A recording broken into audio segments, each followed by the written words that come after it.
Pessoal, continuando nossa segunda parte da aula, vamos falar agora sobre os 4 sistemas produtivos. Esses 4 sistemas produtivos, pessoal, é o Taylorismo, o Fordismo, o Toyotismo e depois o Volvismo. Aqui é um T, não parece não, mas é um T, Taylorismo. Taylorismo foi fundado por Frederick Taylor.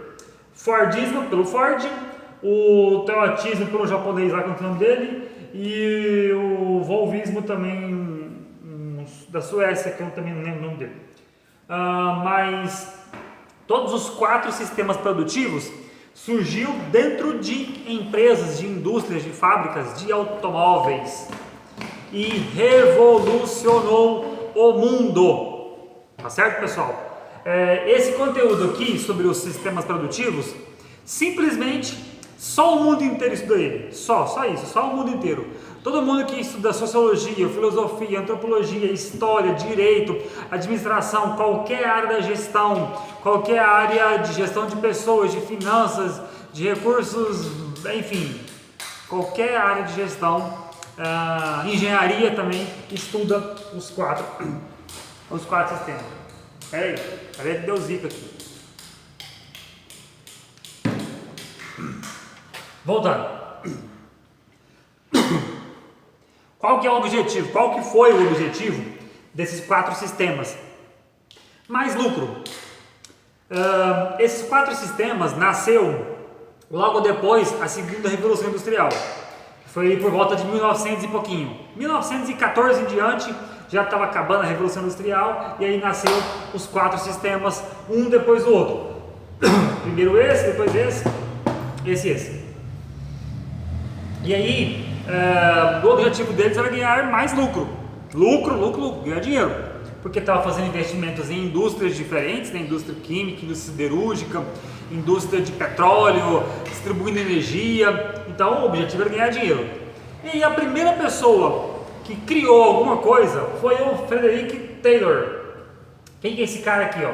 Esse cara, ele trabalhava numa empresa de carros, né? Ele era engenheiro mecânico, e ele teve algumas ideias bem simples, bem naquele apogeu. Apogeu significa clímax, no melhor lugar, né? Se fosse fazer um gráfico, apogeu seria o lugar mais alto do gráfico, bem naquele lugar mais do apogeu da história econômica do século passado.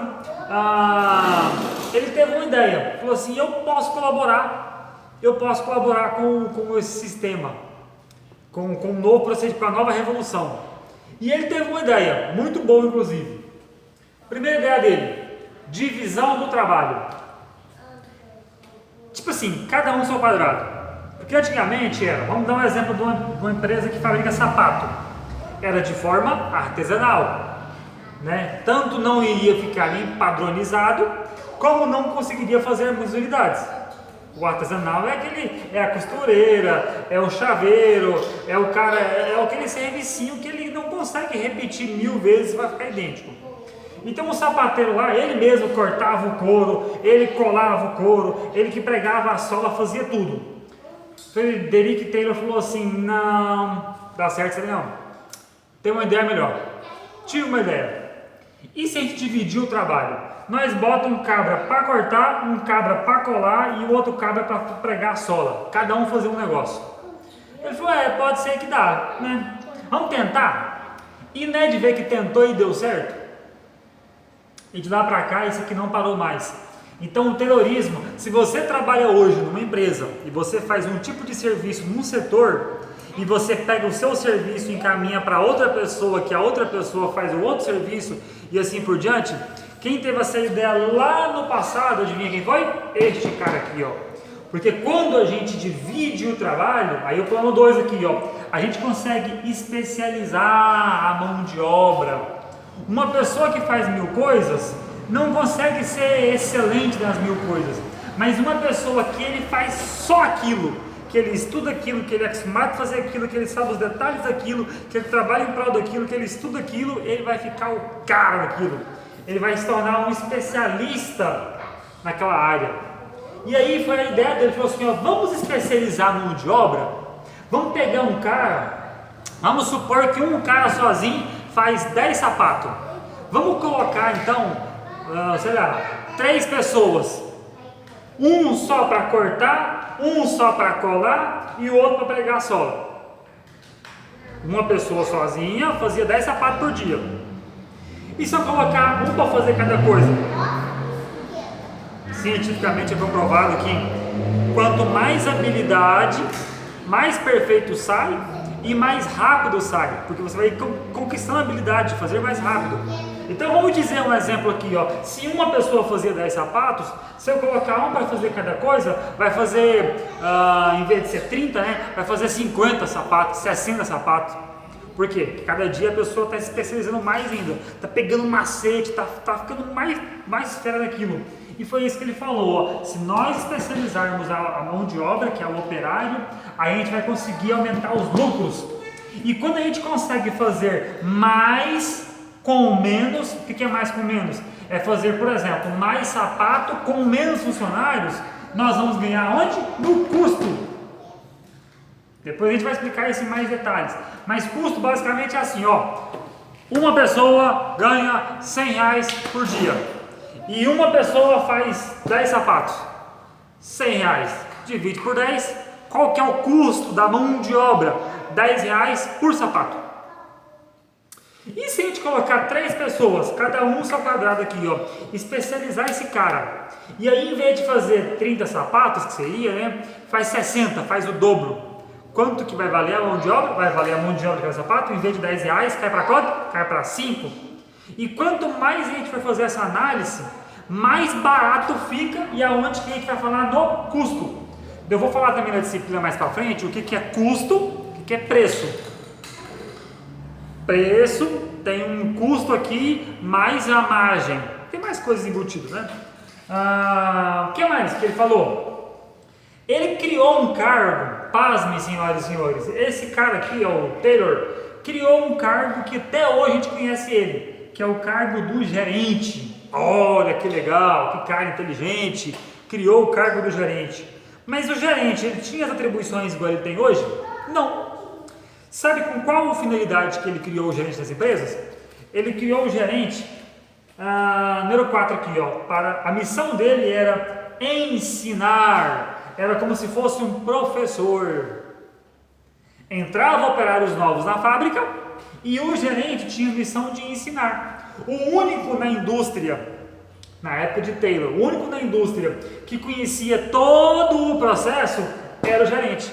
E o gerente tinha que ser um cara inteligente, tinha que ser um cara safo, um cara fera. Porque ele tinha que saber todo o processo e tinha que ensinar os outros também. Certo? Por quê? Porque a partir desse momento que ele criou esse sistema Taylorismo aqui, ó, ele falou assim, a partir de hoje você vai fazer só isso, só isso, só isso, sabe? Vou dar um exemplo para vocês. Eu tinha um amigo muito tempo atrás, que ele já não saiu de lá, que ele trabalhava na Perdigão. Antigamente as coisas não eram por máquina não, tinha as esteiras que carregavam o frango, mas era feito de forma manual. E o serviço dele era cortar asa de frango. E eu vou explicar para vocês como é que era o serviço dele. Ele ficava aqui, um pezinho, aqui tinha uma esteira, mais uns 100 homens aqui para trás, aqui, tal.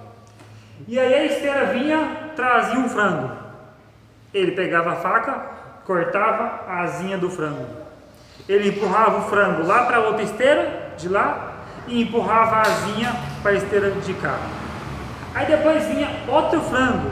Ele cortava a asinha de um lado, só do lado só. Ele empurrava o frango para lá e empurrava a asinha para cá.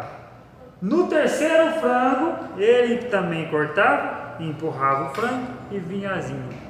No quarto frango, no quinto, no milésimo frango, no 1 milhão de frango, ele fazia exatamente a mesma coisa. Então essa ideia aí que até empresas usam até hoje é uma ideia taylorista. É uma ideia especializa a mão de obra, porque a gente vai ganhar com preço, com prazo, vamos economizar no tempo, vai ser mais rápido. E a gente vai ganhar com custo.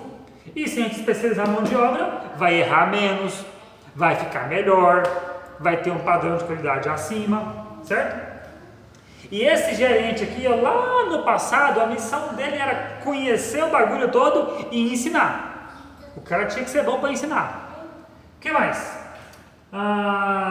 Eu comentei aqui, né, o item 5, que o gerente é o único que conhecia toda a linha de montagem.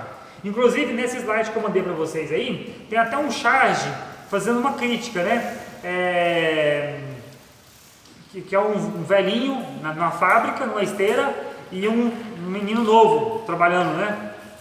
Vamos dizer que seja um adolescente e um senhor perto de aposentar. Aí o senhorzinho perto de aposentar, ele fala assim, ó, amanhã eu me aposento nessa empresa. E aí o menino novo pergunta, o que você vai fazer amanhã? Amanhã eu vou andar até o final da fábrica para saber o que eu faço há 30 anos. Ou seja, tem 30 anos que ele faz algum tipo de coisa e não sabe o que ele fazia. Não sabe por que ele apertava aquele parafuso ou fazia aquele serviço. Não sabia a funcionalidade daquilo lá na frente da indústria. Tá certo, pessoal? E o que mais que eu não falei aqui? Falei da visão do trabalho, falei da especialização do operário, aumentar os lucros, criação do cargo de gerente, missão de ensinar, conhecer a linha de produção e sempre pensando no custo. Certo, pessoal? Eu ainda vou falar, não nessa aula de hoje, vou falar depois do Fordismo, do Toyotismo e do Volvismo. Falou pra vocês?